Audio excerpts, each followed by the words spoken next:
में शीतल सिंह, आंकड़े सारे सामने हैं और जनता का मैंडेट भी सामने है, और मैं यहां से एक संतुलित व्यू आपसे चाहती हूं शीतल सिंह कि अगर ये सत्य है, अगर ये सच है सारे आंकड़े, तो मैंडेट जनता का है ना बीजेपी के साथ?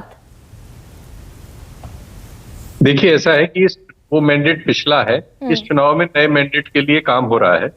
नए मैंडेट में हम ये देख रहे हैं कि इस इलेक्शन के कैंपेन की शुरुआत से प्रधानमंत्री जी कुछ प्रोब करते हुए नजर आ रहे हैं।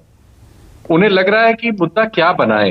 वो कई मुद्दों पर प्रयास कर चुके हैं, क्योंकि उनके विरुद्ध एक मुद्दा बनता हुआ नजर आ रहा है। वो मुद्दा है जो इस देश की दलित और पिछड़ी जातियों में पेनिट्रेट करता है। वो है कि संविधान में परिवर्तन करना चाहती है भारतीय जनता पार्टी 400 सीट लाकर, और वो ये है कि शायद रिजर्वेशन की वर्तमान व्यवस्था को खत्म करना चाहती है। ये मुद्दा बन गया है, इससे परिचित है इस समय का जो डिस्पेंसेशन है। इससे कोशिश की गई कि इसको डाइल्यूट किया जाए। डाइल्यूट करने के लिए बहुत से प्रोब डाले हमारे प्रधानमंत्री जी ने। आज ये नया प्रोब है, और इसके पहले उन्होंने जो उनका एक परंपरागत मामला रहा है हिंदू मुसलमान वाला, और उसमें बीच में पाकिस्तान भी आ जाता है।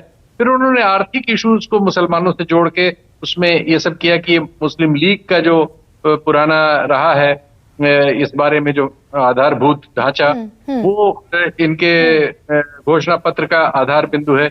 ये सब चीजें उसमें डालने की कोशिश हुई, लेकिन मुझे नहीं लग रहा कि वो सब। शीतल जी, अगर इस बात को बिल्कुल ही खारिज किया जाए कि गरीबों के लिए इस देश में या किसानों के लिए कुछ नहीं हुआ, क्या ये जायज है?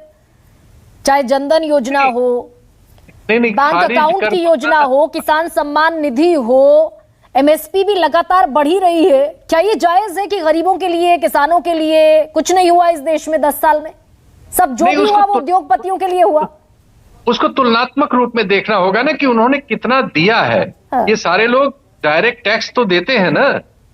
ये जो आप हर चीज वो खरीदते फरोख्त करते हैं, जैसे वो स्कूटी खरीदते हैं, सबसे छोटा सा चलने का माध्यम, मोटरसाइकिल खरीदते हैं, इसपे 28% जीएसटी, 28%, यानी 1.25 लाख की स्कूटी पे 40,000 रुपए के आसपास टैक्स देना पड़ता है। 40-45 हजार। ये कौन पे करता है? बहुत साधारण आदमी इसको पे करता है। जो आदमी पेट्रोल और डीजल पे एक बहुत बड़ी रकम दे रहा है लगातार, जो आदमी खाद्यान्न पर उसको काफी पैसा बाहर, आज 200 रुपए उसको खाद्यान्न का तेल है। हाँ। ये सब वो पे कर रहा है ना, उसमें से कुछ हिस्सा आप उसको दे रहे हैं, लेकिन आप उससे जो ले रहे हैं उसके बरक्स बहुत कम दे रहे हैं। दूसरी ओर आप उनको बहुत ज्यादा दे रहे हैं। वो जो आपका एक आंकड़ा है, थोड़ा सा उसमें इम्प्रोवाइज कर लीजिए कि वो जो कारपोरेट टैक्स से 2.25 लाख करोड़ के आसपास है, वो सालाना है 2.25 लाख करोड़। हाँ, बिल्कुल ठीक है। पिछले पिछले 2.25 लाख करोड़ सालाना है।